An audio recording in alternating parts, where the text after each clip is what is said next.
Om Swastiastu, salam sejahtera untuk kita semua. Selamat datang di kisah penuh misteri, cinta, dan darah dari balik kabut Magelang, di mana makam keramat tua menyimpan rahasia yang tak pernah benar-benar mati.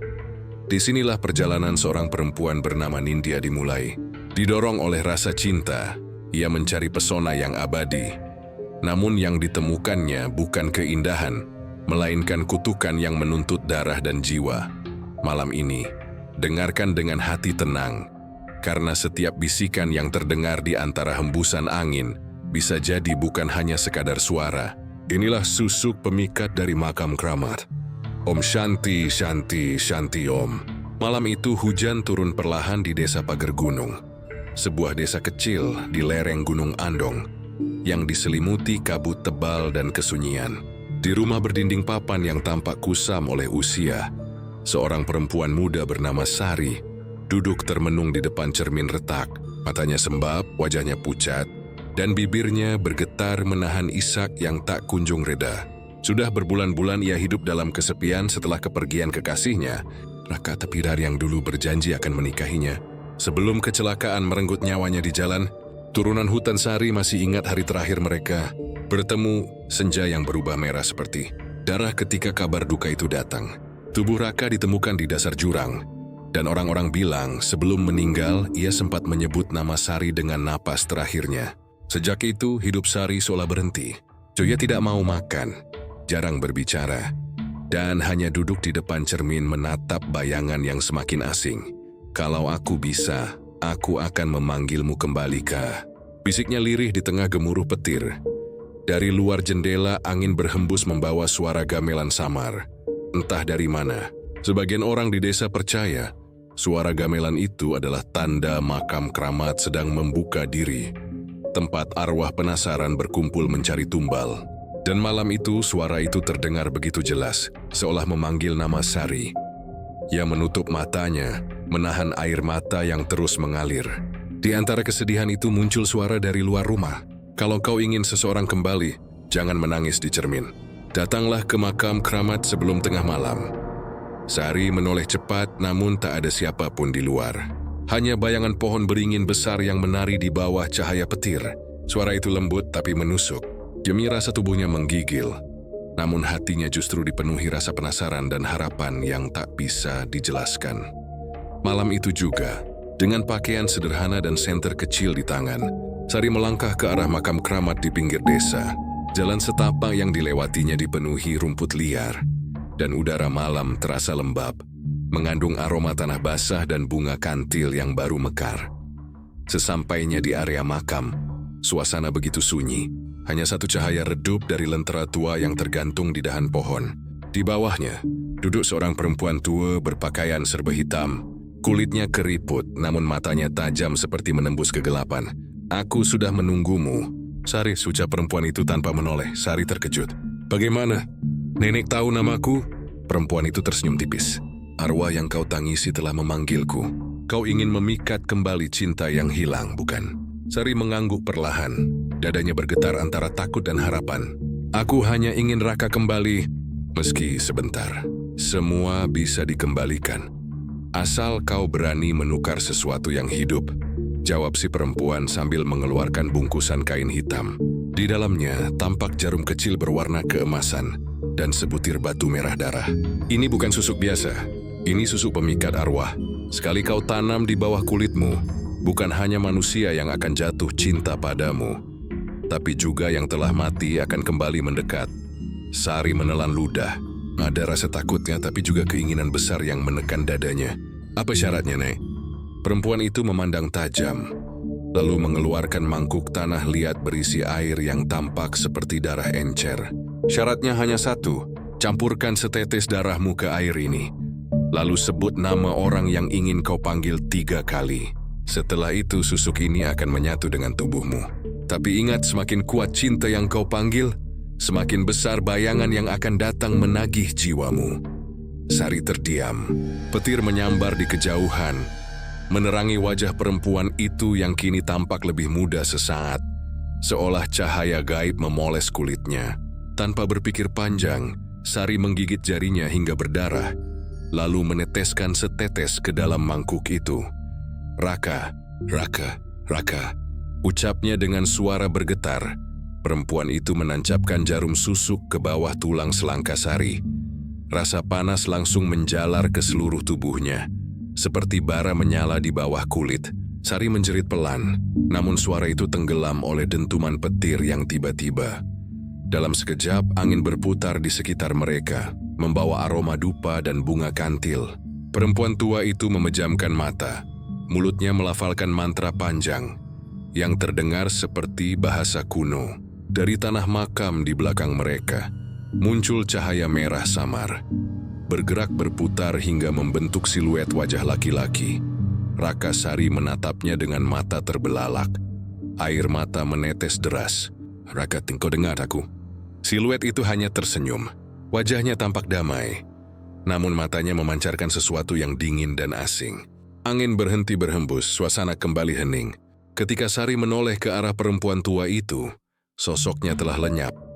Hanya tersisa lentera yang padam dan bau darah yang masih tertinggal di udara. Sari berdiri dengan tubuh gemetar. Di dadanya, bekas tusukan jarum terasa berdenyut.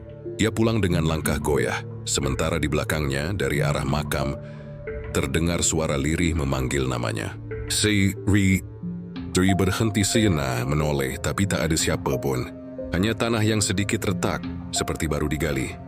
Sejak malam itu, Sari sering bermimpi tentang Raka. Dalam mimpinya, Raka datang dengan wajah pucat, senyum yang sama seperti dulu. Tapi setiap kali mereka berdekatan, Sari merasa tubuhnya semakin berat, dingin dan dadanya terasa perih. Dia tak menyadari bahwa sejak malam itu, dirinya bukan lagi Sari yang sama. Ia telah membawa pulang sesuatu dari makam keramat, sesuatu yang bukan dari dunia manusia. Pagi itu, embun di lereng Gunung Andong masih bergelayut di dedaunan, menebarkan hawa lembab yang menusuk tulang. Sari terbangun dengan tubuh yang terasa ringan, seolah semalam bukan ia yang menembus kegelapan, menuju makam keramat. Ia menatap bayangannya di cermin, dan sesuatu yang aneh langsung menyergap. Wajah yang semula pucat dan lelah kini tampak bercahaya. Kulitnya lembut berkilau, seperti disinari matahari pagi. Bola matanya lebih bening. Bibirnya tampak merah alami, seolah darah mengalir di bawahnya dengan irama yang baru. Sari menatap lama bayangan itu. "Apakah ini aku?" bisiknya lirih. Di dadanya masih terasa denyut hangat di bawah kulit, tempat jarum susuk itu ditanam. Ia menyentuhnya perlahan, dan ketika jari-jarinya menekan, dari sensasi bergetar aneh seperti sesuatu hidup di dalam sana. Hari itu, Sari keluar rumah untuk pertama kalinya setelah berbulan-bulan mengurung diri. Orang-orang di pasar menatapnya dengan tatapan heran bercampur kagum. Para lelaki tak bisa menahan pandangan mereka. Bahkan perempuan-perempuan tua bergumam lirih, membicarakan perubahan Sari yang begitu mencolok. "Dulu mukanya kusam, sekarang cantiknya kayak bidadari," ujar salah seorang pedagang. "Aku dengar dia sempat ke makam keramat," bisik yang lain, menutup mulut dengan tangan gemetar. Sari berpura-pura tak mendengar. Dia hanya tersenyum samar.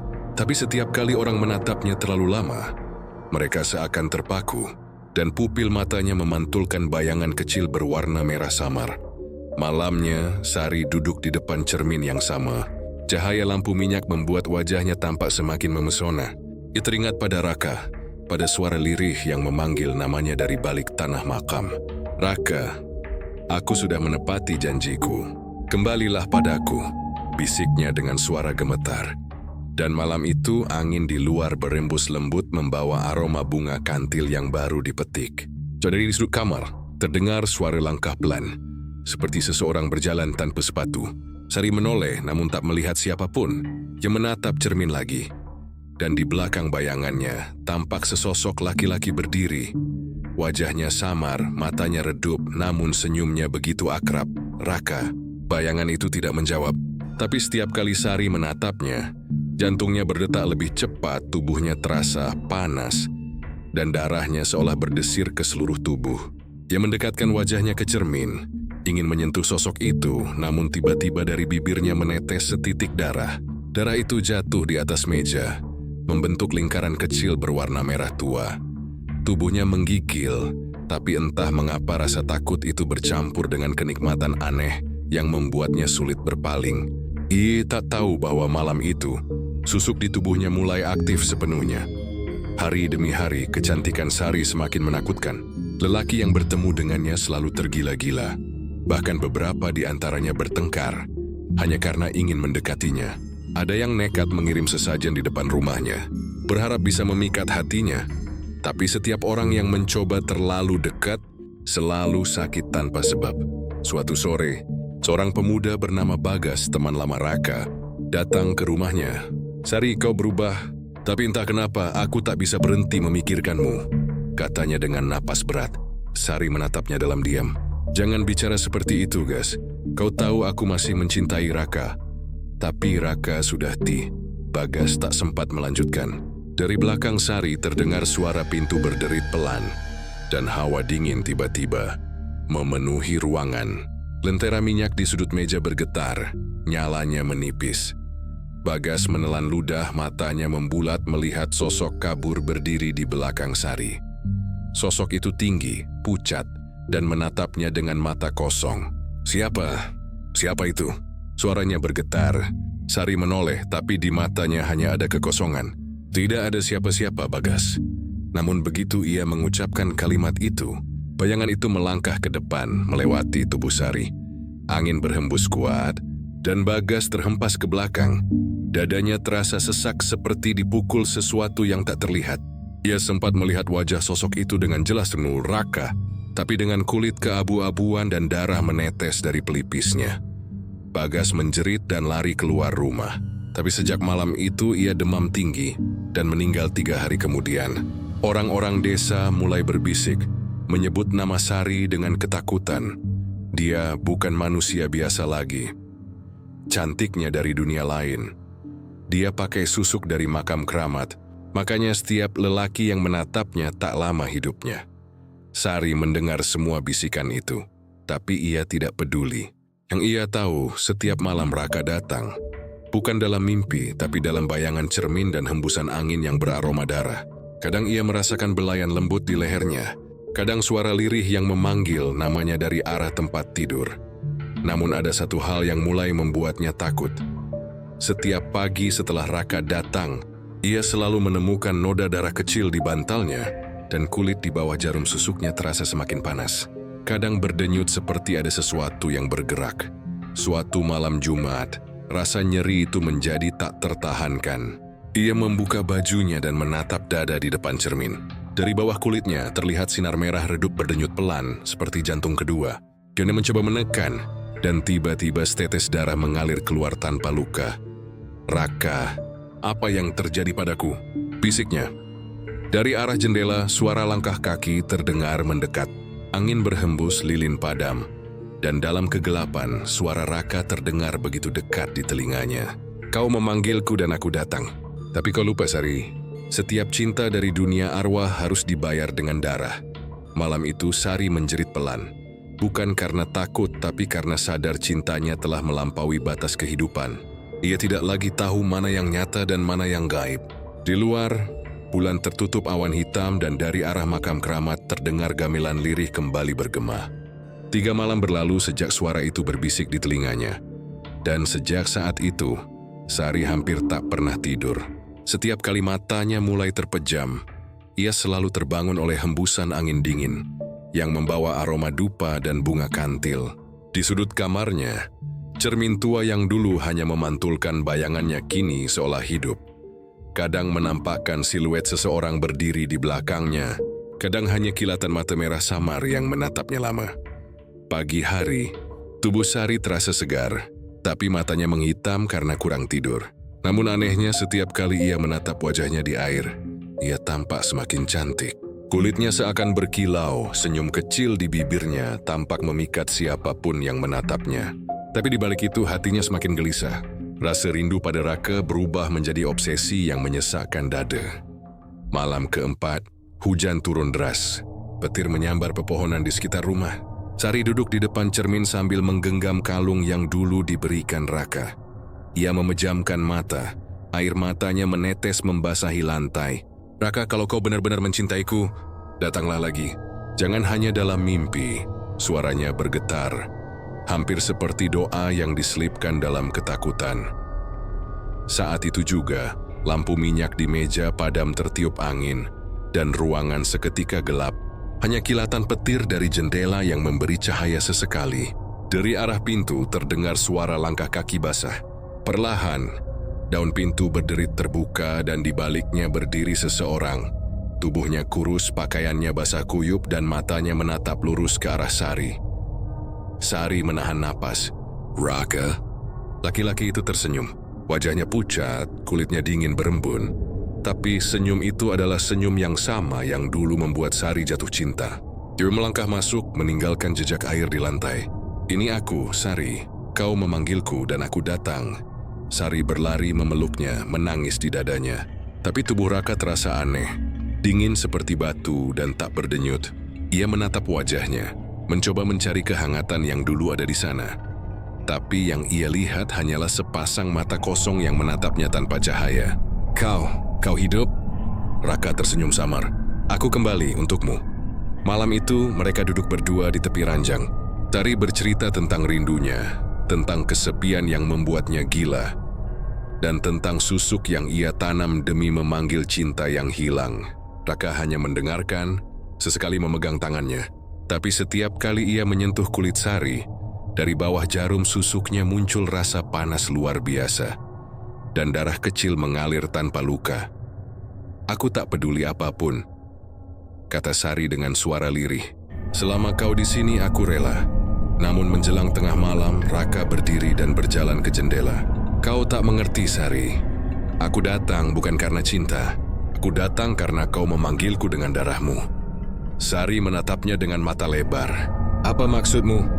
Raka berbalik, dan dalam cahaya petir yang menyambar, wajahnya berubah. Kulitnya membiru, bibirnya kehitaman, dan dari matanya menetes darah. "Cinta kita sudah mati di jurang waktu itu.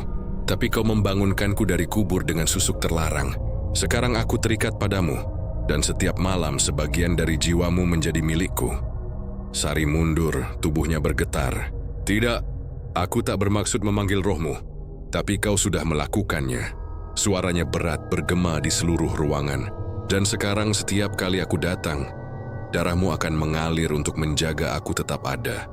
Sari menjerit, tapi suaranya tenggelam oleh gemuruh petir. Raka lenyap begitu saja, meninggalkan udara dingin dan aroma tanah basah. Di bawah cermin, darah Sari menetes dari dada, membentuk pola melingkar, simbol yang sama seperti di makam keramat. Sejak malam itu, Raka datang setiap malam Jumat.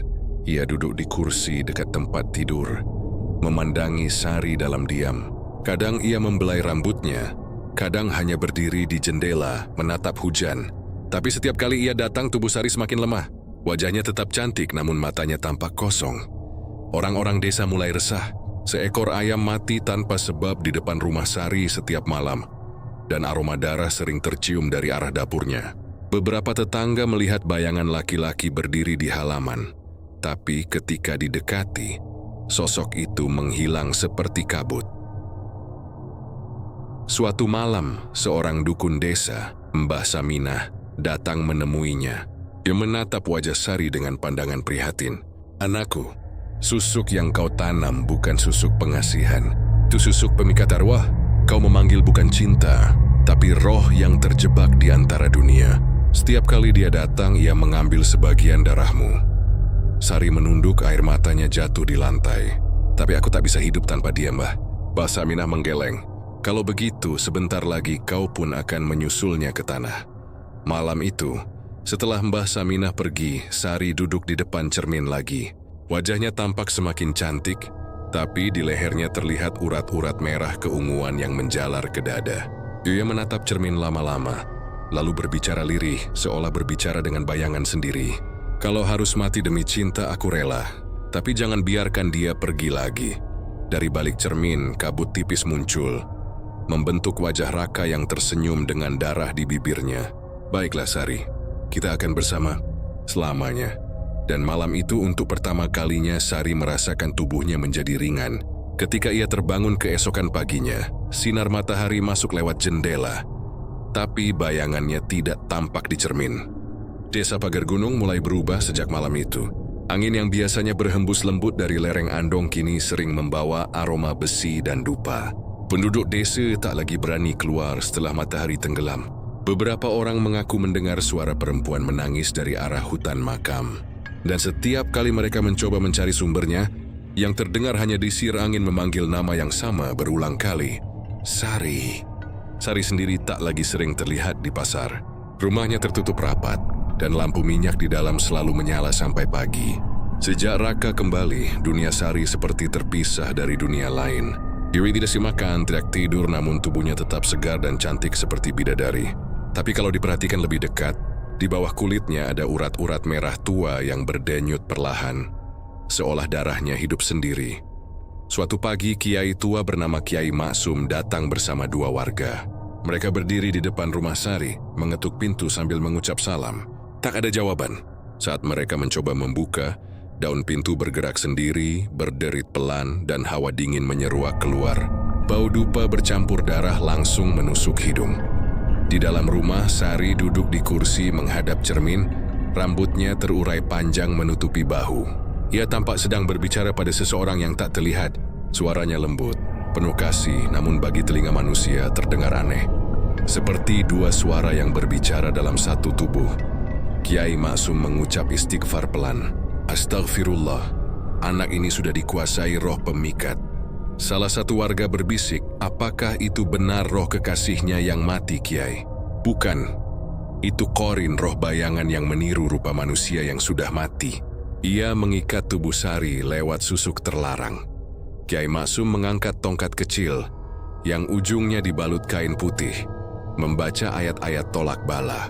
Tapi baru beberapa bait keluar dari bibirnya, lentera di ruangan langsung padam. Angin berputar kuat, dan dari arah cermin terdengar tawa pelan dingin, seperti berasal dari tenggorokan yang kering. Pergi dari sini, orang tua, suara itu bergema berat. Cermin di depan Sari bergetar, dan bayangan di dalamnya berubah. Wajah Raka muncul, bukan lagi tampan seperti dulu, melainkan rusak, matanya hitam tanpa bola, dan kulit wajahnya robek memperlihatkan tulang. Kiai Maksum menancapkan tongkatnya ke lantai dan membaca ayat dengan suara keras. Sari menjerit, menutupi telinganya sementara darah menetes dari hidungnya. Bayangan Raka di cermin menatap dengan amarah, lalu memudar perlahan. Saat semuanya tenang, Sari pingsan di lantai. Kiai Maksum mendekat, melihat di bawah kulit dada Sari ada sinar merah berdenyut seolah jantung kedua tengah hidup di sana. Kiai berbisik, ini bukan susuk biasa. Ini tanda perjanjian darah. Beberapa jam kemudian, Sari terbangun di ranjangnya. Rumah sudah sepi, hanya tersisa aroma dupa dan tanah basah. Kita tahu Kiai Maksum dan warga telah pergi, ketakutan oleh kekuatan yang tak bisa mereka pahami. Di dada Sari bekas tusukan susuk kini berwarna hitam kebiruan. Dia memegangnya dengan tangan gemetar, lalu menangis. Lakas, apa yang telah kau lakukan padaku? Suara dari cermin menjawab pelan. Aku hanya memenuhi janji. Kau memanggilku dengan darahmu, kini darahmu jadi milikku. Sari menatap cermin itu lama, tapi aku mencintaimu. Ku tak ingin kehilanganmu. Cinta yang melawan takdir hanya akan melahirkan kutukan. Suara Raka terdengar berat, namun lembut. Kau ingin aku tetap di sini, maka biarkan tubuhmu menjadi jembatan antara dunia kita. Sejak malam itu, Sari tak bisa keluar rumah. Setiap kali ia mencoba melangkah keluar, tanah di halaman terasa seperti menarik kakinya kembali. Kadang ketika ia memaksa membuka pintu, sosok Raka muncul di ambang, dengan wajah setengah busuk dan tangan berlumur tanah. Juga tersenyum lembut, lalu memeluk Sari dari belakang sambil berbisik, "Di luar, dunia tidak menerima kita. Tetaplah di sini bersamaku." Hari berganti minggu, Sari semakin terikat pada rumah dan cerminnya. Orang-orang yang mencoba mendekat sering mendengar suara tangis dari dalam, kadang disusul dengan tawa lirih yang menggema di malam hari. Hingga suatu malam Jumat, langit memerah aneh, seperti diselimuti darah tipis. Di makam keramat, tanah tiba-tiba merekah. Asap putih naik perlahan membentuk wajah perempuan tua berpakaian hitam. Dukun yang dulu menanam susuk di tubuh Sari. Ia tertawa pelan. Perjanjian sudah lengkap. Arwah pemikat telah memiliki wadahnya. Pada saat bersamaan, di rumah Sari, tubuhnya menggigil hebat. Dari dada tempat susuk ditanam, Darah mengucur tanpa henti, membentuk lingkaran di lantai. Raka muncul di hadapannya. Namun kali ini wajahnya tenang, indah, seolah kembali seperti dulu. "Raka," Sari memegang pipinya, air matanya menetes. "Akhirnya kau kembali benar-benar." Raka mengangguk pelan. "Ya, tapi sekarang kita satu. Kau adalah aku." Sari tak sempat bertanya lagi. Tubuhnya tiba-tiba berat, pandangannya kabur. Dan suara Raka terdengar menyatu di kepalanya. Cermin di depannya memantulkan dua wajah. Wajah Sari dan Raka bergantian. Hingga akhirnya hanya tersisa satu bayangan. Perempuan cantik dengan mata merah darah dan senyum dingin. Malam itu, seluruh desa dikejutkan oleh gemuruh petir dan suara gamelan yang datang dari arah makam keramat.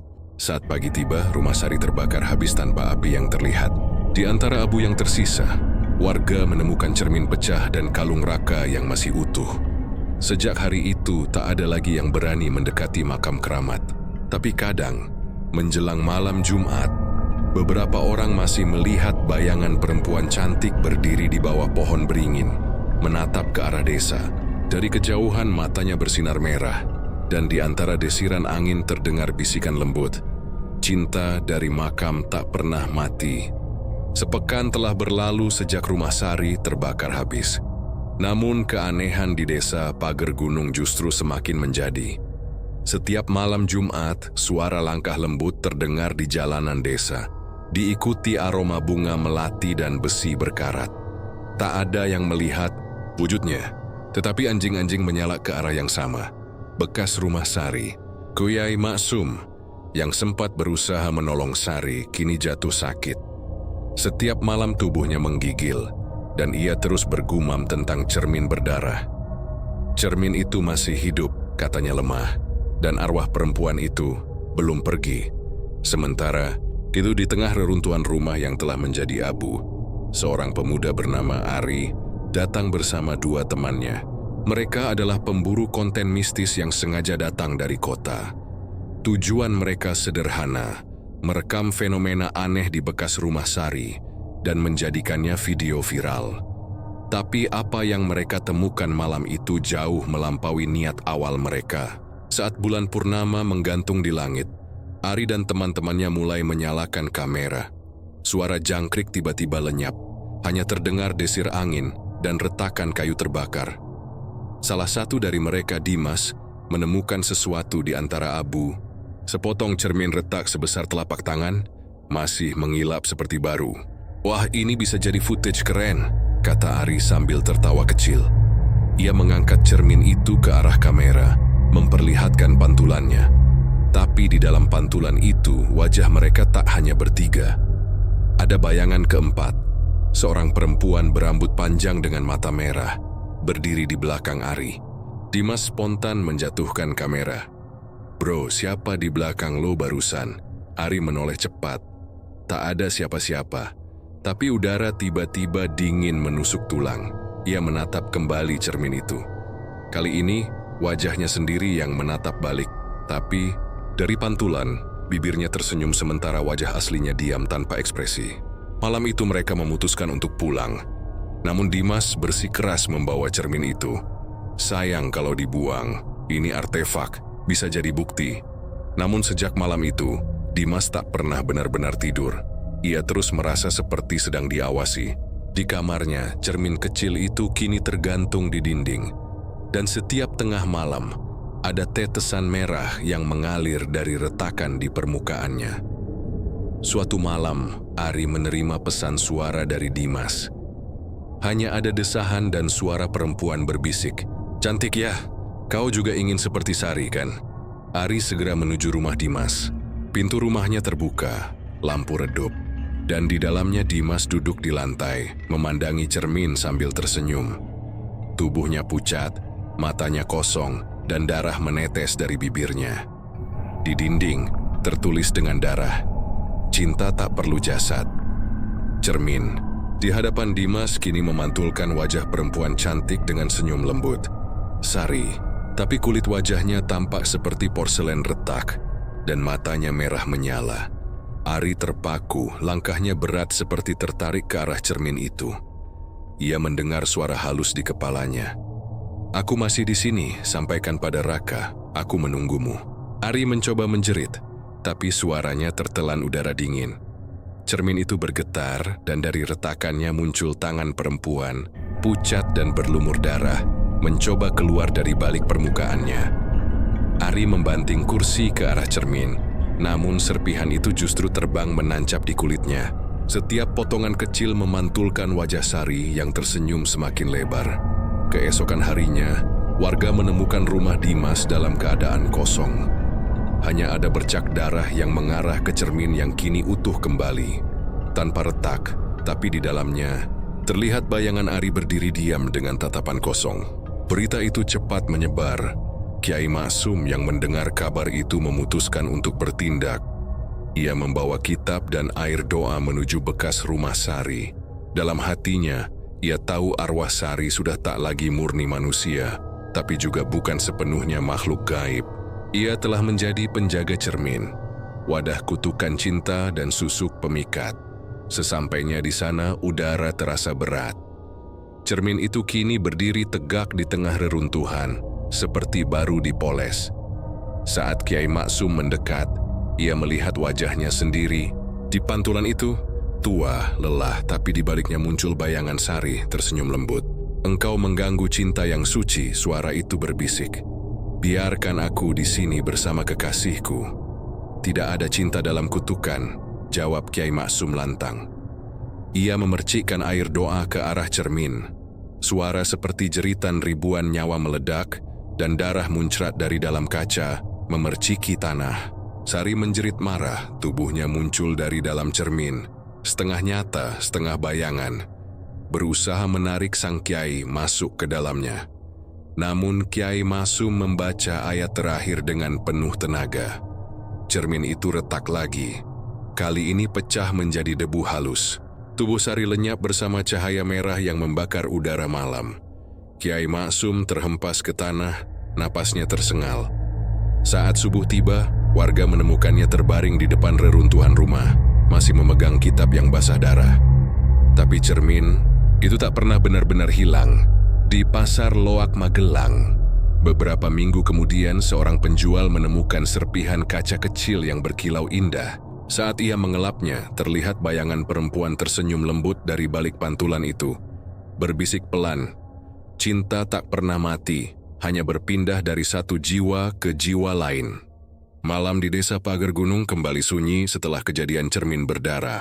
Tapi kesunyian itu bukan ketenangan, melainkan tanda bahwa sesuatu sedang menunggu. Diam, menatap dari balik tirai dunia gaib. 3 bulan telah berlalu. Orang-orang mulai melupakan nama Sari, meski setiap Jumat malam masih ada suara gamelan samar, terdengar dari arah bekas rumahnya.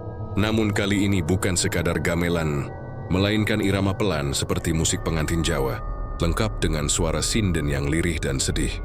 Di antara mereka yang mendengar, ada satu orang yang tak bisa diam, Ari. Ia masih hidup tapi bukan lagi Ari yang dulu. Sejak malam cermin berdarah, ia sering bermimpi tentang seorang perempuan bersanggul, memakai kebaya putih berlumur darah, mengajaknya menari di pelaminan yang dikelilingi kabut merah. Dalam mimpi itu suara Sari selalu berbisik, "Kau sudah kuberi tanda, Ari. Sebentar lagi kau akan jadi milikku." Setiap kali bangun, Ari mendapati dadanya penuh goresan halus seperti bekas kuku, dan di pergelangan tangannya muncul luka berbentuk lingkaran, seolah seseorang telah memasangkan gelang gaib di sana. Malam itu Ari memutuskan kembali ke Pagar Gunung. Dia ingin mengakhiri semuanya. Ia ingin membebaskan dirinya dari mimpi-mimpi berdarah yang terus menghantui. Saat sampai di pinggir hutan, hujan turun perlahan. Dalam kabut tipis terlihat lampu minyak menyala dari kejauhan, tepat di tengah bekas rumah Sari yang kini tertutup rerumputan. Di bawah cahaya itu sosok perempuan berdiri membelakanginya. Rambut panjangnya menutupi punggung, kebaya putihnya basah menempel di kulit pucat. "Sari," Ari memanggil lirih. Perempuan itu berbalik perlahan. Wajahnya memang Sari cantik dan lembut, tapi matanya kosong memantulkan sinar merah seperti bara api. "Sudah lama aku menunggumu," katanya lembut. "Kau datang di malam yang tepat, malam pernikahan kita." Ari gemetar. "Aku bukan milikmu. Aku manusia," Sari tersenyum. "Dulu aku juga manusia, Tapi cinta membawaku ke tempat di mana jasad tak lagi penting. Tiba-tiba tanah di sekeliling mereka berguncang. Dari balik tanah muncul tangan-tangan kering berwarna hitam, menaburkan bunga 7 rupa. Di kejauhan terdengar gamelan mulai berbunyi, iramanya makin cepat. Langit memerah. Dari kabut muncul barisan sosok berjubah putih. Arwah-arwah wanita lain yang juga menjadi korban susuk pemikat. Trirex berjalan mengelilingi Ari dan Sari, melantunkan tembang Jawa kuno. Sari mendekat. Giri memegang tangan Ari dan menempelkan ke dadanya. Kulitnya dingin seperti batu, tapi di bawahnya terasa detak jantung yang kuat. 2 detak, 1 miliknya, 1 lagi dari arwah Raka yang dulu ia cintai. Cinta sejati tak bisa dipisahkan oleh maut, bisiknya. Kini aku akan menjadikanmu pengantinku di dunia gaib.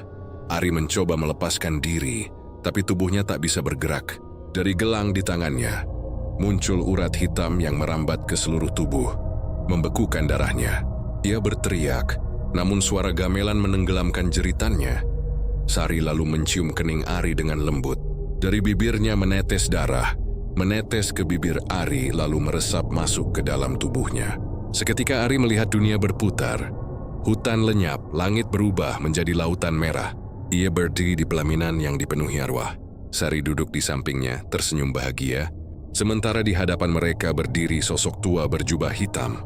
Dukun yang menanam susuk Sari. Dengan darah dan cinta, aku satukan 2 dunia, ucap sang dukun. Kini kalian adalah pengantin abadi, 1 jiwa, 2 dunia. Sari memeluk Ari. Tubuh mereka mulai menyatu. Dari punggung Ari keluar asap merah pekat yang membentuk siluet Raka. Sosok itu tersenyum dan berlutut di hadapan Sari. Terima kasih telah membawanya padaku. Sari menatapnya dengan mata berkaca-kaca. Aku hanya ingin cinta kita sempurna, Raka. Raka menggeleng. Cinta yang dicuri dengan darah tidak akan membawa bahagia. Tiba-tiba bumi bergetar hebat. Langit merah berubah hitam. Sosok-sosok arwah menjerit. Dukun tua itu berusaha melanjutkan mantra, tapi lidahnya terbakar api gaib. Dari tubuh Sari dan Ari keluar cahaya putih menyilaukan. Sari menjerit, tidak. Aku tidak ingin kehilanganmu lagi. Tapi suara Raka perlahan memudar. Lepaskan aku, Sari. Cintamu sudah cukup kuat untuk menghancurkan kutukan ini. Cahaya itu meledak, menerangi seluruh lereng gunung. Saat semuanya reda, hanya ada keheningan. Di tanah tersisa 2 gelang pernikahan berlumur darah, dan setangkai bunga melati kering. Warga desa yang datang pagi harinya menemukan bekas api hangus di tengah hutan, tapi tak ada jejak jasad, hanya aroma melati yang kuat, dan suara gamelan yang sesekali terdengar lembut di antara desir angin. Kiai Maksum datang terakhir, menatap langit dengan mata berkaca. Genam permisi lirih, cinta mereka telah menembus batas dunia, tapi harga dari cinta itu adalah darah dan jiwa. Sejak malam itu, siapapun yang melewati hutan pagar gunung di malam bulan purnama, kadang melihat 2 bayangan berjalan beriringan. Lelaki muda dan perempuan berkebaya putih, bergandengan tangan di bawah sinar merah. Dari jauh terdengar bisikan lembut. Cinta sejati tak butuh tubuh, hanya jiwa yang setia. Desa pagar gunung belum benar-benar pulih sejak malam pengantin gaib itu. Meski waktu telah berlalu berbulan-bulan, hawa lembab dan dingin masih menggantung di setiap rumah. Orang-orang jarang bicara soal Sari, tapi nama itu tetap bergetar di udara seperti bisikan yang enggan mati. Suatu sore, seorang perempuan muda bernama Nindya datang dari luar kota. Ia adalah cucu jauh dari Kiai Maksum, datang untuk merawat pusaka dan kitab lama peninggalan kakeknya yang baru saja meninggal. Di antara barang-barang Kiai Maksum, ia menemukan sebuah kotak kayu hitam dengan ukiran huruf Jawa kuno bertuliskan, "Sing demek bakal ngerebut nasibe dewe. Jembarang siapa menyentuh akan merebut takdirnya sendiri." Rasa penasaran mengalahkan rasa takut. Nindya membuka kotak itu. Di dalamnya terdapat jarum kecil berkarat, segumpal rambut, dan sepotong cermin sebesar telapak tangan yang permukaannya buram seperti tertutup kabut. Saat jemarinya menyentuh permukaan kaca itu, jantungnya berdetak cepat. Sekilas ia melihat bayangan perempuan bersanggul kebaya putih tersenyum. Malamnya, Nindya terbangun dengan keringat dingin. Ia bermimpi berdiri di depan pelaminan dengan gamelan mengalun lirih. Dari kabut muncul Sari, matanya merah tapi wajahnya penuh kasih. "Kau darahku," bisik Sari. "Cintaku tak bisa padam. Kini kutukan itu hidup dalam dirimu." Keesokan paginya, Nindya mendapati wajahnya tampak lebih cantik dari biasanya. Kulitnya bercahaya, matanya tajam seperti memantulkan api. Di pasar, orang-orang menatapnya kagum, terutama para lelaki muda yang tiba-tiba tak bisa berhenti memujinya. Tapi setiap kali Nindya berkaca, ia melihat sesuatu yang aneh. Bayangannya selalu tersenyum lebih lama dari dirinya. Beberapa hari kemudian, di desa mulai muncul kejadian aneh.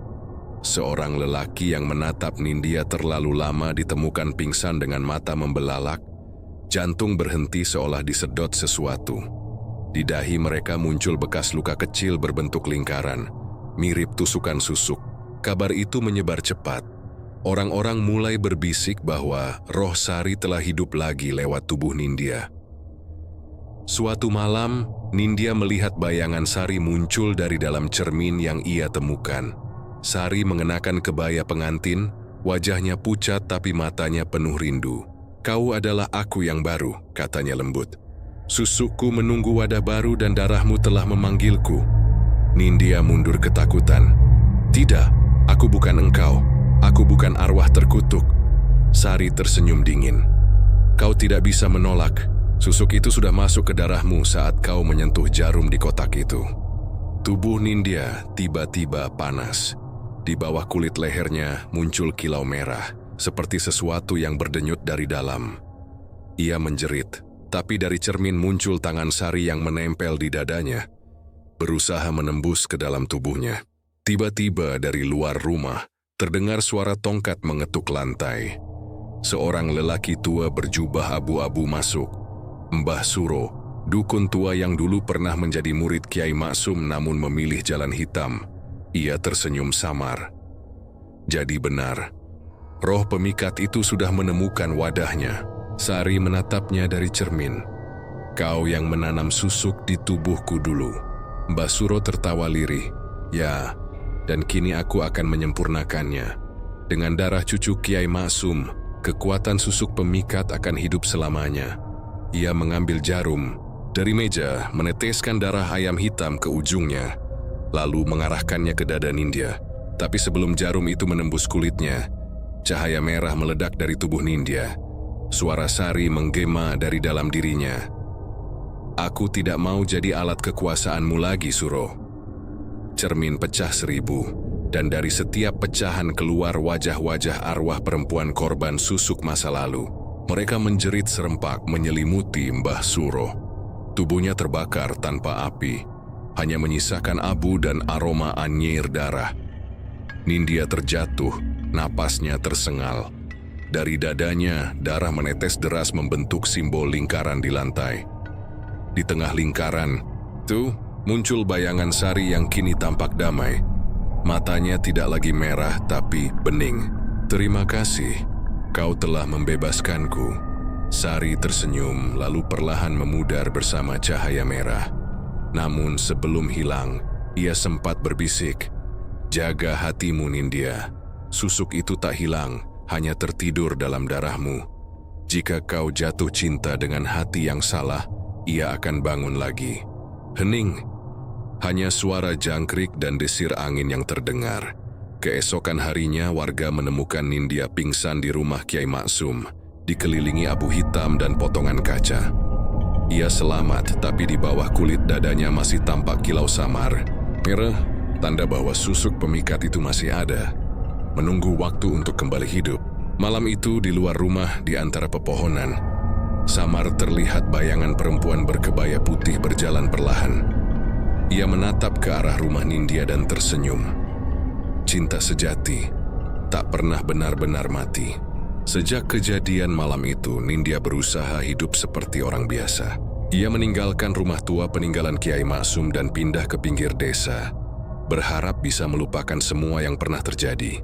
Namun dunia gaib tidak pernah benar-benar melepaskannya. Setiap kali ia menatap cermin, pantulan dirinya terasa berbeda. Ada senyum halus yang muncul tanpa ia sadari. Kadang ketika ia menyisir rambut di malam hari, Bayangan lain muncul di belakangnya. Sari dalam kebaya putih menatapnya dengan lembut tapi dingin. "Jangan jatuh cinta, Nindya," suara itu berbisik. "Karena cinta akan memanggil darahku kembali." Namun kehidupan tak semudah itu. Suatu pagi seorang guru muda pindahan dari kota bernama Reza datang ke sekolah tempat Nindya mengajar. Reza sopan, lembut, dan punya tatapan yang selalu hangat. Kehadirannya membawa suasana yang berbeda. Seolah udara di sekitar Nindya jadi lebih ringan setiap kali mereka berbicara. Hari demi hari, tanpa sadar, Nindya mulai menunggu kehadirannya. Dan di suatu sore yang sepi, saat Reza membantu memperbaiki genteng rumahnya, ia menyadari sesuatu yang menakutkan. Setiap kali Reza menyentuh tangannya, darah di tubuhnya bergetar. Ada denyutan panas di dadanya, tepat di tempat susuk itu tertidur. Malam itu, Nindya bermimpi lagi. Dia berada di tengah pelaminan merah. Sari berdiri di depannya, tersenyum muram. "Kau melanggar janji, Nindya." "Aku tidak bermaksud," jawab Nindya gemetar. "Cinta membuka pintu darah. Susuku akan bangun, dan kau akan menjadi aku sepenuhnya." Nindya terbangun dengan napas memburu. Di dadanya, kilau merah yang dulu samar kini bersinar terang. Ia berusaha menahannya dengan doa, tapi hawa panas itu terus menjalar ke seluruh tubuh. Dan di luar jendela, angin malam berputar membawa aroma melati dan besi. Keesokan harinya, Reza datang ke sekolah dengan luka di lehernya. "Tadi malam, seperti ada yang mencekik," katanya. Tapi anehnya matanya tampak semakin terpikat pada Nindya. Dewi tak bisa berhenti memandangnya. Bahkan saat sedang mengajar, beberapa murid mulai bergosip, "Pak Reza jatuh cinta sama Bu Nindya." Tapi bagi Nindya, setiap kali Reza menatapnya ia merasa ngeri. Karena dalam pantulan matanya, dia melihat bayangan Sari tersenyum di balik dirinya. Malam berikutnya, Reza datang ke rumah Nindya membawa bunga. "Aku tahu ini mungkin aneh," katanya lembut. "Tapi aku merasa seolah aku sudah mengenalmu sejak lama. Setiap kali aku menatapmu, hatiku seperti diikat." Nindya menunduh. "Jangan bicara begitu. Kau tak tahu apa yang sedang kau rasakan. Tapi ini nyata, Nindya. Aku mencintaimu." Kata itu memecahkan batas. Seketika udara di sekitar mereka berubah dingin. Lampu minyak bergoyang dan cermin di ruang tamu bergetar pelan. Dari dalam cermin muncul kabut merah membentuk wajah Sari. "Cinta. Lagi-lagi cinta." Suaranya bergema dalam ruangan. "Dulu aku juga percaya pada cinta. Dan cinta itu yang membunuhku." Reza melangkah mundur, matanya melebar. "Siapa itu?" Sari menatap Nindya. "Kau tahu akibatnya." Tiba-tiba tubuh Nindya menegang. Dari dadanya sinar merah menyembur, membentuk simbol pusaran darah di udara. Rambutnya terurai sendiri. Matanya perlahan berubah merah seperti milik Sari. Reza berusaha mendekat, tapi bayangan Sari menahan tangannya. "Cinta yang kau miliki padanya bukan milikmu lagi," bisik Sari. "Kau sedang mencintai arwahku." Reza berteriak, mencoba membaca doa, namun seluruh ruangan bergetar. Cermin-cermin di dinding retak satu persatu. Dari setiap retakan, keluar wajah-wajah perempuan lain. Semua korban susuk masa lalu, menangis dan tertawa bersamaan. Nindya memeluk kepalanya, berusaha melawan suara-suara di dalam tubuhnya. "Aku bukan kau, Sari. Aku tidak akan jadi wadahmu lagi." Tapi suaranya tenggelam dalam gemuruh gaib. Dari dadanya muncul tangan Sari keluar perlahan, memegang wajah Reza. Jika dia mati karena cinta, maka perjanjian akan sempurna. Reza jatuh tersungkur, tubuhnya bergetar hebat. Nindya menjerit lalu memeluknya erat. Air matanya bercampur darah. Dalam pelukannya Reza tersenyum lemah. "Aku tidak takut, Nindya. Aku mencintaimu, bahkan jika itu membuatku mati." Kata itu membuat cahaya merah di dada Nindya bergetar hebat, lalu pecah menjadi ribuan titik cahaya. Sari berteriak kesakitan. Tubuhnya meledak menjadi kabut hitam dan lenyap. Saat semuanya reda, Reza tak sadarkan diri, namun hidup. Nindya jatuh pingsan di sampingnya, darah mengalir dari hidungnya, dan di dadanya kilau susuk itu menghilang, seolah benar-benar terbakar oleh pengorbanan cinta sejati. Namun ketika pagi datang, di cermin kamar, samar terlihat bayangan Sari duduk di belakang mereka, tersenyum tipis. Cinta memang bisa menghancurkan kutukan, tapi darah tidak pernah berbohong. Suatu hari ia akan bangkit lagi. Udara kembali tenang, tapi aroma melati tetap tinggal.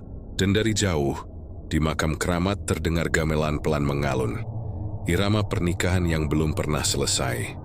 Langit Magelang malam itu gelap pekat. Awan hitam bergulung di atas puncak gunung, menelan cahaya bulan yang seharusnya menenangkan. Di kejauhan, petir berkelebat seperti urat-urat langit yang marah. Hujan belum turun, tapi aroma tanah basah sudah memenuhi udara. Nindya berjalan sendirian, menuju makam keramat di lereng bukit. Langkahnya berat, tapi hatinya sudah mantap. Di tangannya tergenggam sebilah keris kecil warisan Kiai Maksum. Satu-satunya benda yang dipercaya bisa memutus hubungan antara dunia manusia dan arwah Sari. Tubuhnya masih lemah setelah kejadian malam itu. Susuk di dadanya telah menghilang, tapi setiap kali ia menutup mata, bayangan Sari masih muncul, membisikkan janji dan kematian. Kau sudah mengambil cintaku, sekarang kembalikan jiwaku. Nindya tahu semuanya belum berakhir. Reza masih hidup, tapi selama arwah Sari belum pergi, mereka berdua akan terus diburu bayangan masa lalu. Maka ia datang malam itu untuk mengakhiri semuanya. Langkahnya terhenti di depan makam tua yang retak. Di atas batu nisannya, sesajen lama sudah busuk. Hanya tersisa kelopak melati yang menempel pada tanah. Di sekelilingnya, pohon beringin menjulang. Akar-akar tuanya seperti tangan yang mencengkeram bumi. Ini malam terakhirku di sini, bisik Nindya lirih. Begitu ia menancapkan keris ke tanah, angin kencang berputar dari segala arah. Daun-daun kering berputar seperti pusaran maut. Dan dari bawah tanah terdengar suara lirih, tangisan panjang yang berubah jadi tawa. Dari kabut yang muncul di sekitar makam, Sari bangkit. Wujudnya tak lagi sanggun dulu. Gaun putihnya berlumur darah, wajahnya separuh hancur, tapi mata itu masih menatap dengan cinta yang menyakitkan. Kau pikir bisa melupakanku, Nindya? Aku tidak ingin melupakanmu, Sari. Aku hanya ingin membebaskan kita berdua. Kau tidak bisa membebaskan cinta yang sudah tertanam di darahmu. Tiba-tiba, tanah di sekitar makam bergetar. Dari bawahnya muncul tangan-tangan perempuan lain, arwah para korban susuk pemikat masa lalu. Mereka menangis, meratap, dan memanggil nama Sari. Kami ingin hidup kembali. Kami ingin cinta kami dibalas. Nindya memejamkan mata, menggenggam keris erat-erat. Ia membaca doa yang diajarkan Kiai Maksum. Suaranya bergetar, tapi tegas. Dengan izin Tuhan, aku memutus segala ikatan darah dan cinta yang bukan dari dunia ini. Sari menjerit. Tubuhnya melayang, lalu berusaha menembus tubuh Nindya. Udara seketika membeku. Saat mereka bersentuhan, Nindya merasakan sakit luar biasa. Seperti ribuan jarum menembus kulitnya. Matanya memerah, dan dari dadanya keluar cahaya putih menyilaukan. Sari tertahan di tengah udara, menjerit dengan suara serak. Kalau aku tak bisa hidup melalui tubuhmu, maka aku akan hidup melalui cintamu. Bayangan Sari berputar, berubah menjadi kabut hitam pekat yang mengepung Nindya. Tapi Nindya tetap berdiri. Dia menusukkan keris itu ke tanah, hingga darahnya menetes dan menyentuh akar beringin. Tanah retak, cahaya putih menyala dari dalam pusaran tanah, menyilaukan seluruh area makam. Suara azan samar-samar terdengar dari kejauhan, seolah alam ikut melawan kegelapan itu. Sari, Nindya berbisik, air matanya mengalir. Aku mencintaimu, tapi bukan begini caranya. Sari berhenti, menatapnya sejenak. Wajahnya yang setengah hancur berubah tenang, lalu senyumnya perlahan menghilang bersama tubuhnya yang larut menjadi cahaya merah lembut. Namun sesaat sebelum lenyap, Sari berbisik pelan di telinga Nindya. Jika cinta sejati itu abadi, maka aku akan kembali melalui darah keturunanmu. Kabut lenyap. Hening. Hujan pertama turun malam itu, membasuh tanah makam yang retak. Nindya jatuh terduduk. Keris masih tertancap di tanah, tubuhnya gemetar. Ia menangis bukan karena takut, tapi karena kehilangan sesuatu yang dulu pernah menjadi bagian dari jiwanya. Reza datang beberapa saat kemudian, basah kuyup, berlari menembus hujan. Ia memeluk Nindya erat-erat. Sudah selesai? Entahlah, jawab Nindya lirih. Aku hanya merasa kosong. Di kejauhan di balik kabut, sebuah sosok samar berdiri menatap mereka. Bayangan Sari dengan kebaya merah muda, senyum halus di bibirnya, lalu menghilang bersama angin. Beberapa bulan kemudian, Nindya dan Reza menikah. Hidup mereka tampak damai, tapi pada malam-malam tertentu, Ketika angin bertiup membawa aroma melati, Nindya sering terbangun dan menatap bayinya yang baru lahir. Kulitnya pucat, bibirnya merah darah, dan di dada bayi itu samar terlihat kilau merah kecil. Setelah sebutir susu kembali terlahir, malam terasa panjang. Gamelan dari arah makam keramat terdengar pelan, iramanya lembut. Namun di setiap nadanya, ada bisikan yang menunggu untuk bangkit kembali.